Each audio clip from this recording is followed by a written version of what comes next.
Pemirsa, staf khusus Menteri Sosial Republik Indonesia Fauzan Amar juga menjelaskan bahwa tugas Kemensos dalam fenomena SCBD adalah melaksanakan kebijakan di bidang rehabilitasi sosial, jaminan sosial, pemberdayaan sosial, dan juga perlindungan sosial bagi remaja SCBD.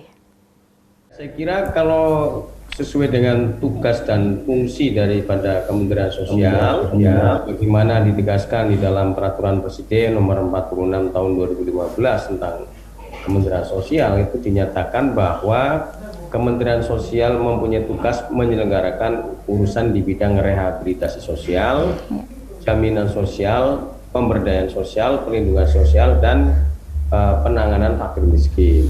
Jadi kalau kasus yang seperti terjadi terkait dengan SCBD di daerah kawasan Sudirman itu, saya kira itu masuk ke dalam masalahnya di tingkat perlindungan anak yang ditangani oleh Pancasila. Tetapi kalau nanti bahwa kasus-kasus itu seperti disampaikan oleh Buya Anwar, misalnya terkait anak-anak yang jadi korban akibat fenomena yang tadi disampaikan, misalnya kayak LGBT dan sebagainya, itu kita menangani rehabilitasi sosialnya. Oleh karena itu, saya kira memang saya setuju dengan Buya Anwar, harus ada setidaknya adalah upaya preventif ya, bagaimana mencegah agar hal itu tidak berdampak negatif ya terhadap masa depan anak-anak yang aktif atau terlibat dalam kegiatan tersebut. Ini saya kira penting.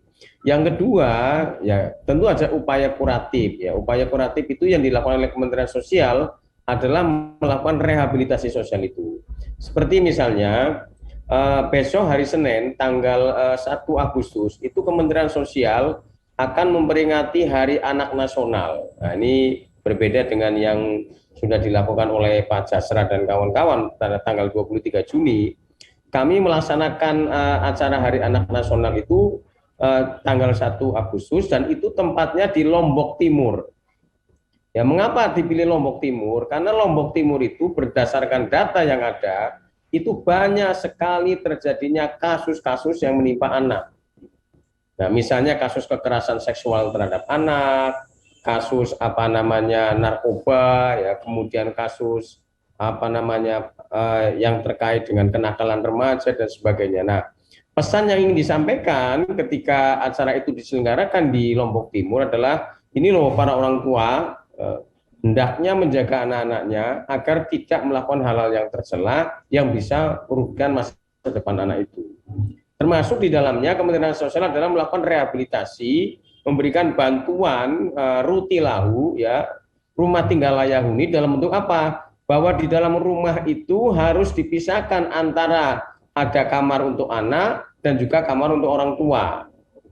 Mengapa ini kita lakukan? Karena dalam beberapa kasus, saya kira Pak Jasra paham ini, ya, itu banyak terjadinya kekerasan seksual atau kekerasan fisik terhadap anak, termasuk psikis itu. Salah satu faktornya adalah karena tidurnya tidak ada tempat yang disediakan secara khusus, alias masih bergabung dengan keluarga yang lain. Sehingga kalau kita mengikuti ajaran agama misalnya, kan anak itu kalau sudah balik, itu kan tidurnya harus dipisah. Nah, kalau masih tidurnya bersama, ini sering terjadi kekerasan seksual misalnya ya terhadap anak. Nah, maka kemudian di hari Senin besok, nanti saya kira TV-mu bisa melihat liputannya nanti, kita menghadirkan satu program rehabilitasi sosial anak dan juga sekaligus solusi untuk mengatasinya.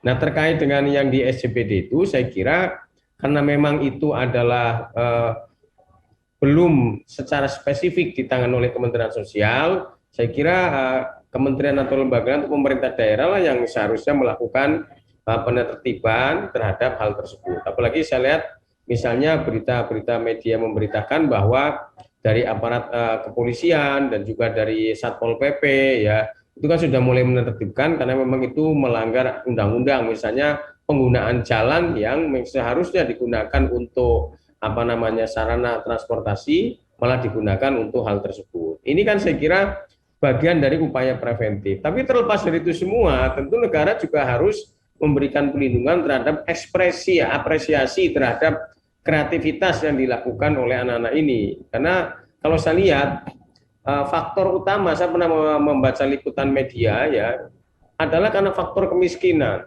itu ya kan. Kalau saya lihat ada anak yang mereka itu adalah ikut acara itu dia mendapatkan honor dan mereka memilih tidak sekolah ya kan, memilih tidak sekolah sehingga kemudian dengan menjadi ikut di arena itu dia bisa mengisi kegiatannya untuk konten di media sosial dan dia mendapatkan honor. Ini kan berarti persoalan kemiskinan.